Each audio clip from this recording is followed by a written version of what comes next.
मित्रों, जात पात तोड़क मंडल के मित्र सदस्यों ने सम्मान के साथ मुझे इस सम्मेलन की अध्यक्षता करने के लिए आमंत्रित किया है। उन मित्रों की स्थिति पर मुझे बहुत अफसोस है। मुझे मालूम है कि उन लोगों से मुझे अध्यक्ष चुनने के बारे में कई सवाल किए जाएंगे। मंडल से पूछा जाएगा कि लाहौर में क्या कोई ऐसा योग्य व्यक्ति नहीं था जो अध्यक्ष चुनने के लिए बंबई तक दौड़ना पड़ा।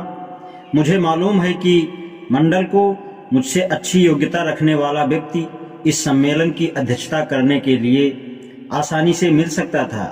मैंने हिंदू धर्म की आलोचना की है।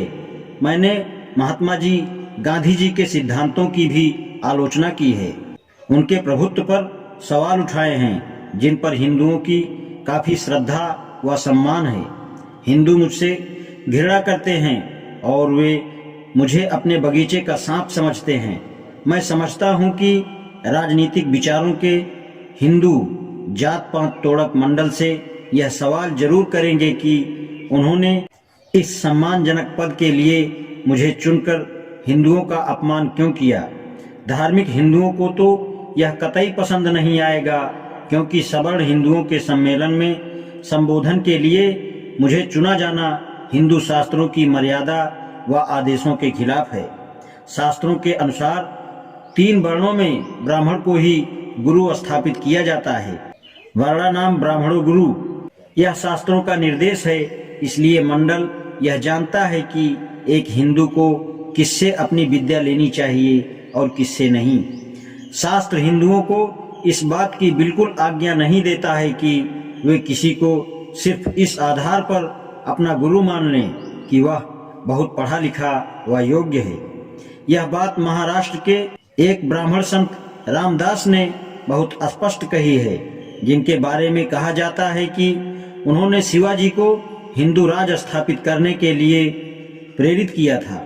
संत रामदास ने मराठी में लिखी अपनी सामाजिक, राजनीतिक व धार्मिक पुस्तक दासबोध में एक जगह हिंदुओं से सवाल किया है कि क्या तुम किसी अंत्यज अछूत को इसलिए गुरु मान सकते हैं कि वह विद्वान है, और वह स्वयं ही उत्तर देता है, अब यह तो मंडल ही जानता है कि वह बंबई क्यों दौड़ा आया और क्यों उसने एक ऐसे व्यक्ति को चुना जो हिंदुओं के विचार में इतना विरोधी हो, और उन्हें इतना झुकना पड़ा कि एक अछूत का चुनाव कर उससे सवर्ण हिंदुओं की सभा में संबोधन करवाना पड़ा।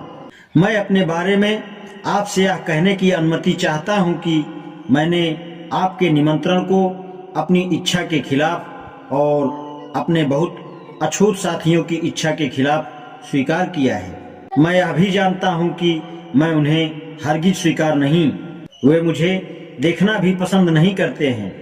मैंने यह सब जानते हुए जानबूझकर हमेशा अपने को उनसे अलग रखा और अपने विचारों का प्रचार अपने समाज के प्लेटफॉर्म पर ही करता रहा, जिसके कारण पहले ही काफी नाराजगी पैदा हो चुकी है और वे अधिक छटपटा रहे हैं। मेरी यह बिल्कुल इच्छा नहीं है कि हिंदुओं के प्लेटफॉर्म पर खड़े होकर उनके सामने वह कुछ कहूं जो मैं उनके पीछे उनको सुनाता रहा हूं।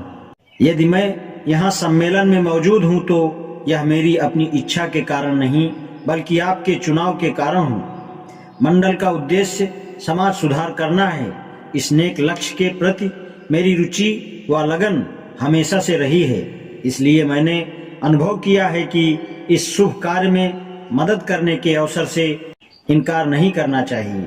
अब यह फैसला तो आप ही कर सकते हैं कि जो कुछ मैं आज कहने जा रहा हूँ वह इस प्रकार से आपकी समस्याओं जिनका आपको सामना करना पड़ रहा है को हल करने में सहायता करेगा।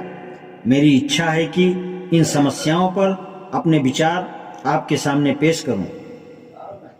आज इतना ही, शेष कल। अगर आप लोगों को अच्छा लगे तो कमेंट जरूर कीजिएगा अगला पार्ट लाने के लिए। धन्यवाद।